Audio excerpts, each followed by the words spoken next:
As we journey through life, our perceptions of the world around us evolve and change. Remember your childhood? The world was a vast playground, full of magic, curiosity, and boundless fascination. Every stone turned, every little creature observed was a moment of discovery and adventure. But as we grow, so does our understanding of the world and how we see things. Nothing remains the same. Today, we explore a poem that captures this journey, this evolution, this loss of innocence.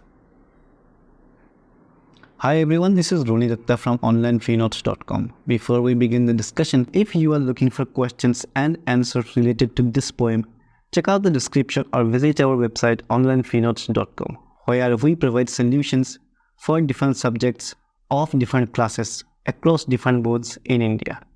With that being said, let's jump into the poem. The poem Death of a Naturalist by Seamus Heaney has two parts. The first part paints a picture of a flax-dam, a place where flax is left to break down under the hot sun all year long. Flax is a plant which is used to make products like ropes. But before products can be made, the flax plants are tied together and kept soaked in water, which the poet is referring to here as the dam. This dam, where flax was stored to soften its fibers, was in the middle of the farm. This process made the dam produce gurgling noises. Blue flies, known as bluebottles, created a buzzing sound around the dam.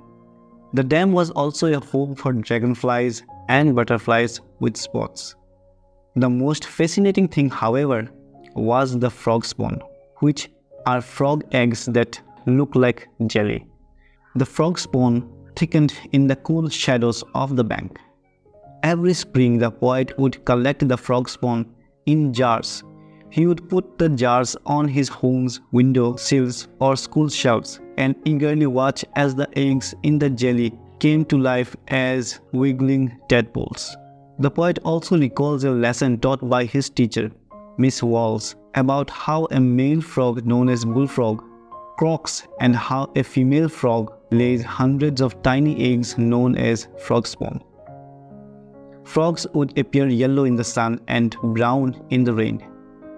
The second part of the poem talks about a later part of the poet's life when he has grown up and his way of thinking has changed. It starts by indicating a passage of time. The tiny tadpoles have now become fully grown frogs. One day, with the smell of cow dung heavy in the fields, the poet finds that the flax-dam is now overrun by angry frogs. He tried to avoid them by moving around the bushes, but the noise of their croaking was everywhere. The frogs, with their unattractive bellies, sat along the dam. Their throats pulsed like the sails of a ship. Some of them hopped around. The poet found their splashing and croaking threatening. They reminded him of dangerous grenades ready to explode. Their croaking sounded to him like an unpleasant farting noise. This scene scared the poet. He felt a sense of disgust and ran away.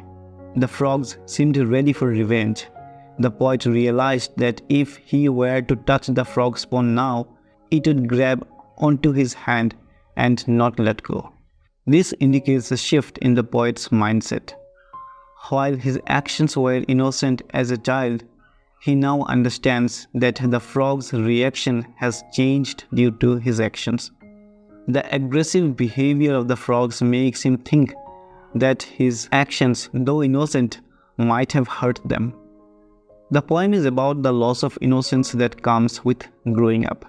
As a child, the poet was curious about how frogs grow from eggs. So, he used to go to the flax-dam, which was an interesting place with its strong smells. He was not repulsed by anything in nature then. He would collect the frog spawn and take it home or to school, waiting to see how the eggs would turn into lively tadpoles. However, When he revisited the flax-dam after some time, he was shocked to see big menacing frogs there. Their sounds and actions scared him, and he felt as though they were taking revenge on him for stealing their eggs. Scared and repulsed, he ran away from the dam. This poem shows us that innocence in childhood does not last forever. If you enjoyed this video, please give it a thumbs up and don't forget to subscribe to our channel for such videos. Do check out onlinefeenotes.com, and as always, thank you for watching, and I will see you in the next video.